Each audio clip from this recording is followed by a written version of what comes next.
네, 오늘 함께 묵상할 말씀은 나실인의 서원에 대한 말씀입니다. 네, 여러분 우리는 하나님으로부터 정말 많은 것들을 받았죠. 그래서 우리는 감사한 마음으로 하나님께 우리의 것을 올려드리기도 합니다.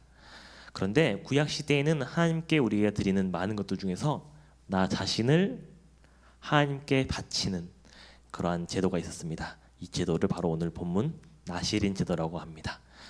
다른 고대 근동 종교에서 자기 자신을 바친다고 하면은 어떤 걸 의미할까요? 인신제사, 사람의 몸을 제물로 드리는 인신제사를 의미했습니다. 하지만 하나님께서는 인신제사를 되게 싫어하셨어요. 그래서 자식을 몰래에게 바치는 제물을 엄금하셨고, 그리고 이삭을 아브라함이 바치게 하실 때도 어떻게 하셨죠? 멈춰라 하셔가지고 사람을 제물로 바치지 못하게 하셨죠. 그렇다면은 하나님께 자기 자신을 드리는 이 나실인은 어떻게 이루어졌을까요? 그것은 바로 나의 자신의 삶을 하나님 앞에서 거룩한 상태로 유지하며 살아가기로 결단하는 그 결단을 통해서 이루어졌던 것을 우리는 볼 수 있습니다. 이스라엘 백성들은 기본적으로 다른 이방 민족들과 구분되는 거룩한 백성들입니다. 그렇기 때문에 하나님의 율법을 따라 살아갔고 예배를 드리면서 말씀에 순종하는 삶을 살아갔죠. 그런데 하나님께서는 그 중에서도 특별히 더 거룩해야 될 거룩의 특공대를 두셨으니 그 사람들이 누굴까요? 바로 레위인들과 제사장들이었습니다. 왜냐하면 레위인들과 제사장들은 하나님께 직접 나아가야 되는 필요성이 있었기 때문에 그들은 필요적으로 거룩해야만 하는 사람들이었습니다. 그래서 일반 이스라엘 백성들보다 더욱더 거룩해야 될 필요가 있었고, 그렇게 살아가야 되는 지침을 하나님께서 마련해 주셨던 것입니다. 하지만 레위인들과 제사장들은 어떻게 계승이 되죠? 자기 아버지에서 아들로 이렇게 자손으로 이렇게 계승이 됩니다.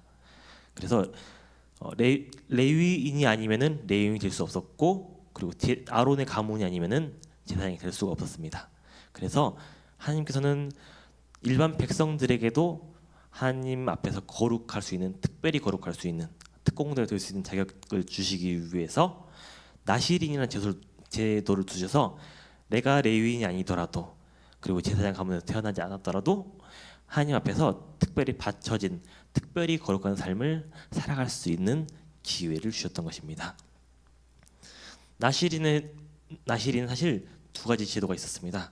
첫 번째는 태어날 때부터, 사실 태어나기 전부터 부모님에 의해서 일평생을 나실인으로 살아가도록 바쳐진 사람들이 있습니다. 성경에서 이런 사람들을 종종 보게 되죠. 누가 있죠? 삼손이 대표적인 그런 케이스고, 그리고 사무엘과 세례 요한도 부모님에 의해서 이렇게 하나님께 드려져서 일평생을 나실인으로 살아간 사람들이었습니다. 그리고 오늘 본문의 이 두 번째 케이스는 자기 자신이 부모님이 아니라 나 자신이 나실인으로 살아가겠습니다라고 하나님 앞에 결단하고 살아가는 나실인이었습니다. 이 서원의 나실인, 결단의 나실인들은 하나님께 1년이면 1년, 5년이면 5년, 10년이면 10년 동안 내가 나실인으로서 거룩하게 살아가겠습니다라고 하나님께 서원하고, 그리고 그 기간을 나실인으로 살아가는 그런 존재들이었습니다. 오늘 본문은 바로 이 두 번째 서원을 통한 나실인을 의미하고 있습니다. 그런데 이 나실인은 이제 나면서부터 나실인이든지 아니면 서원을 통한 나실인이든지 간에 지켜야 될 세 가지 규례가 있습니다. 의무라고 할 수 있죠. 그 의무를 살펴보면은 첫 번째는 포도를 멀리해야 했습니다. 이 포도를 멀리하는 것은 단순히 열매 포도만을 먹거나 아니면 포도주만 먹는 게 아니라 포도와 관련된 것은 근처에도 다가가지 말아라. 아예 아무것도 먹지 말아라. 라는 굉장히 철저한 규례였습니다. 그리고 두 번째는 머리를 자르지 말아라. 머리를 자르지 말아라는 것은 우리가 삼손을 통해서 우리가 잘 볼 수 있죠. 그리고 세 번째는 시체를 만지지 말아라. 그런데 심지어 내 가족과 부모님이 돌아가셨을 때에도 나실인들은 그 시체를 만져서는 안 됐습니다. 만약 이 세 가지 규례 중 한 개라도 어기게 되면 어떻게 되냐? 하나님께 속건제를 이 나시린의 서원은 실패한 것으로 간주되어서 하나님께 일종의 위약금으로서 속건제를 드리고 그리고 다시 머리를 밀고 다시 나시린 서원했던 것 1일차로 다시 돌아가서 5년을 했다면은 4년 9개월 동안 했더라도 다시 1일차로 돌아가는 거예요. 그래서 다시 처음부터 선한 날짜를 세워야 했던 것을 우리는 볼 수 있습니다. 우리가 나시린의 개념을 이해하기 위해서는 먼저 거룩과 속됨 그리고 정결과 부정의 개념에 대해서 먼저 살펴볼 필요가 있는데요. 이미지 띄워주실래요? 네, 이것이 우리가 일반적으로 볼 수 있는 어떤 거룩과 정결함의 어떤 개념입니다. 먼저 거룩에 대해서 보냐면 세상은 거룩한 것과 속된 것으로 구분되는데 거룩은 오직 하나님 한 분만이 거룩하십니다. 그리고 하나님만이 가지고 있는 특성이죠. 그리고 하나님 이외의 모든 것들은 세상의 모든 것들은 거룩하지 않습니다. 그리고 거룩하지 않은 것들 중에서 하나님께서 받으실 만한 깨끗한 상태에 있는 것을 정결하다라고 말하고 그렇지 못한 불순하고 비정상적인 상태를 부정하다고 말하는 것이지요. 그래서 예를 들면은 정결한 양이 있어요. 정결한 양이 있는데 이 양을 하나님께 제사로 드리게 되면은 그 정결한 양은 원래는 속된 것이었지만 거룩한 하나님의 것이 되는 것입니다. 네, 내려주세요.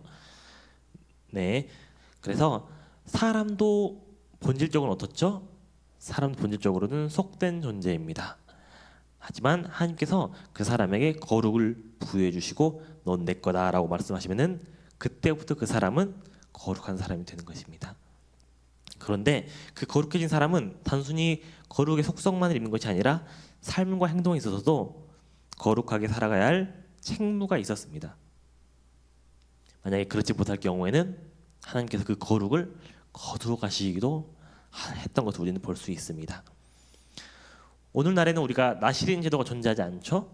네, 그러나 나시린과 마찬가지로 우리 그리스도인들도 하나님의 소유고 거룩한 백성이고 거룩하게 살아가야 할 의무가 있는 것은 마찬가지입니다. 그래서 나시린 제도를 통해서 우리는 거룩한 삶이 무엇인지에 대해서 통찰을 얻을 수 있습니다. 첫 번째, 거룩한 삶이라는 것은 하나님께 붙들려서 살아가는 삶을 의미합니다. 당시 지중해 연안에서 포도라는 작물은 굉장히 흔한 식물이었고 그리고 이스라엘 지역은 석회수가 나오는 곳이기 때문에 그냥 수돗물 마실 수가 없어요. 그래서 포도주로 담그어서 물처럼 이렇게 음용하던 그런 지역이었습니다. 그런데 이 포도가 오래 발효가 되면서 알코올 성분이 올라가게 되고 그거를 아무 생각 없이 한 잔 두 잔 마시게 되면 어떻게 되겠죠? 우리가 취하게 되겠죠. 네, 그렇게 되면은 그 취하는 것이 습관이 되면은 일상이 무너져 내리고 우리 삶이 방탕한 삶으로 이어지게 됩니다. 그렇다면은 그 취하는 순간부터는 나의 즐거움을 위해서 마시던 그 포도주가 나의 행동을 좌지우지하게 되고 나의 의지대로 움직이지 못하죠. 나의 행동을 좌지우지하게 되고 결국엔 나의 삶마저도 술에 붙들린 삶을 살아가게 되는 것입니다. 거룩한 사람은 하나님 이외의 다른 어떤 것도 나를 주관하게 해서 붙들게 해서는 안 됩니다. 오직 하나님께 붙들려 살아가겠다는 그 단호한 의지, 다른 어떤 것도 나를 주관하지 않겠다는 그 단호한 의지를 드러내기 위해서 하나님께서는 나시린들에게 포도주를 먹는 건 당연한 것이고 그 외에 포도주의 재료가 되는 포도와 관련된 모든 것을 자신으로부터 분리시켜라, 구별해라 라고 하면서 이 첫 번째 규례, 포도 씨도 먹지 마라라는 규례를 주신 것입니다. 그리고 두 번째로 나시린을 통해서 우리가 알 수 있는 거룩한 삶은 하나님의 주권에 온전히 순종하는 삶을 의미합니다. 사람에게 머리가 자라는 것은 하나님께서 세상을 다스리고 계신다는 것을 상징적으로 보여줍니다. 왜냐하면 아무것도 하지 않아도 쑥쑥 자라니까요. 그런데 사람이 그 머리를 자르는 것은 인공적으로 인위적으로 그 주권을 제한하는 것을 상징적으로 드러냅니다. 머리를 자르는 게 죄는 아니에요. 네, 그렇기 때문에 나시린이 머리를 자르지 않고 내버려두는 것은 내가 하나님의 주권, 머리가 아무리 자라더라도 이 모든 것이 하나님께 달렸다는 것을 내가 믿고 그대로 두겠습니다라고 말하는 순종을 행동으로서 표현한 것입니다. 마찬가지로 구약에서 다듬지 않는 나뭇가지 그리고 정으로 쪼개지 않은 바위 에서 하나님께서 이제 제물을 드리라고 하는 경우가 있는데, 이 모두 사람이 손대지 않았다는 것 자체가 있는 그대로 상태가 하나님께서 주관하시고 하나님께서 만지시고 계신다는 것을 의미하기 때문에 하나님의 주권을 전적으로 의지하겠다는 뜻입니다. 그리고 마지막으로 거룩한 삶은 성결한 삶을 의미합니다. 태초에는 죽음이 세상에 없었습니다. 하지만 아담과 하와가 함께 범죄하고 죄를 저지르면서 죄가 세상에 들어오게 되고 죄의 대가인 죽음도 세상에 들어오게 되었던 것입니다. 그러므로 시체라는 것은 어떤 거죠? 죄의 결과인 죽음의 결과인 것입니다. 그렇기 때문에 시체는 성경에서 부정한 것이었으며, 나시린들은 나는 죄와 멀리 살아가겠습니다라는 그런 단호한 의지를 드러내기 위해서 죄와 연관된 시체조차도 가까이 접촉하지 않았던 것입니다. 그래서 하나님께서는 거룩한 사람들은 죄를 짓지 않는 것은 물론이고 그 죄의 결과인 시체조차도 만지지 않아야 된다는 의미에서 세 번째 규례를 주신 것입니다. 나시린의 이 규례 세 가지는 이 자체로 의미를 가지고 있다기보다는 하나님께서 이스라엘 백성들에게 주셨던 언약과 율법을 더욱 철저하고 충실히 지키겠습니다라고 하는 결단과 행동을 보이기 위해서 하나님께서 그들에게 나타내게 하신 것입니다. 이스라엘 백성들이 나시린들이 이 세 가지 규례만 지키고 다른 성경 말씀들을 지키지 않은 게 아니에요. 당연히 성경 말씀들을 다 지키고 율법들을 지키고 플러스해서 이 세 가지를 지키는데, 이 세 규례는 세 가지 지키는 것입니다. 술 취하지 않는 것, 말씀에 순종하는 것, 그리고 죄 짓지 않는 것. 이 모든 것은 나시린만 지키는 것이 아니라 일반 이스라엘 백성들도 모두 지키는 것이죠. 네, 그런데 하나님께서는 이 세 가지 행동을 추가로 더 하게 함으로써 이미 주셨던 언약과 율법을 더욱 충실하고 철저하게 지키게 하기 위해서 그 근처에도 가지 말아라, 몸 닿지도 말아라 라고 이렇게 명령하면서 그 결단과 서원을 행동으로써 드러내게 하신 것입니다. 그런데 사도 바울은 데살로니가 전서에서 우리에게 나시린과 다를 바 없는 거룩을 요구합니다. 함께 데살로니가 전서 5장 22절 23절 읽어볼까요? 함께 읽어보겠습니다. 시작. 악은 어떤 모양이라도 버리라. 평강의 하나님이 친히 너희를 온전히 거룩하게 하시고 또 너희의 온 땅 그리스도께서 강림하실 때에 흠없게 보존되기를 원하노라 라고 이렇게 말하고 있습니다. 우리 그리스도인들은 예수 그리스도의 피로 구원받아 세상으로부터 구별된 하나님의 소유가 된 거룩한 자들입니다.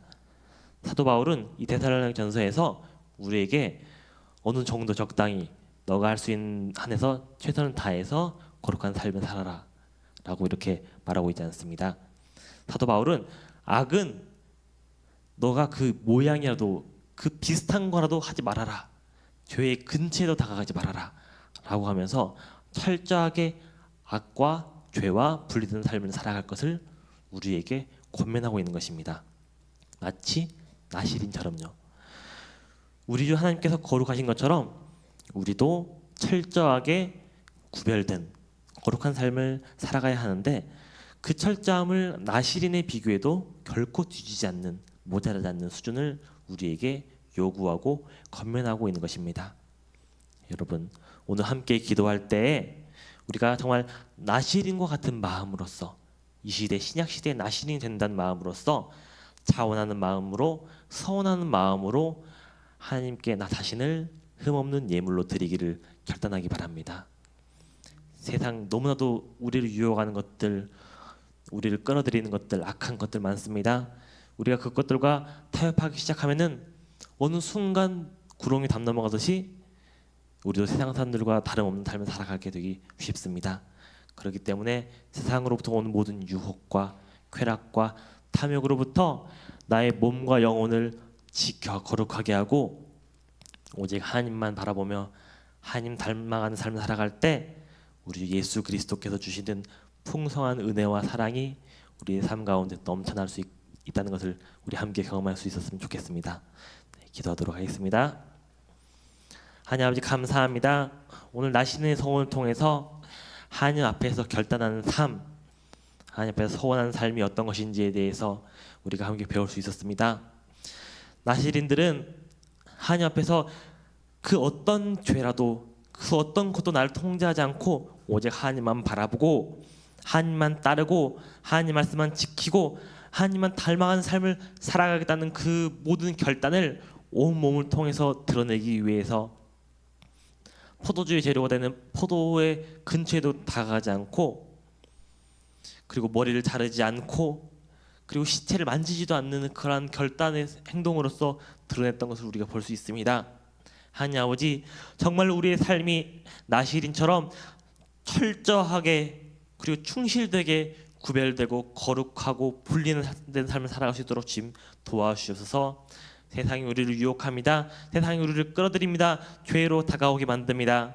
우리가 그것들과 타협하고 한 발짝 두 발짝 그 곁에 다가가기 시작하면은 어느 순간 세상 사람들과 다름없는 그러한 삶을 살아갈, 거룩과 멀어진 삶을 살아갈 심산이 큽니다. 주님, 우리가 그것들을 모두 끊어내고 분리하고 오직 하나님 앞에서 거룩하고 거룩한 삶을 살아갈 수 있도록 주님 도와주시옵소서. 그럼으로써 세상 쾌락, 세상 즐거움 바라지 않고 오직 하나님께서 주시는 그 기쁨과 은혜와 은혜와 거룩함으로써 우리가 하나님께 속한 하나님의 합당한 자로서 주님 앞에 칭찬받을 수 있도록 주님 도와주시옵소서.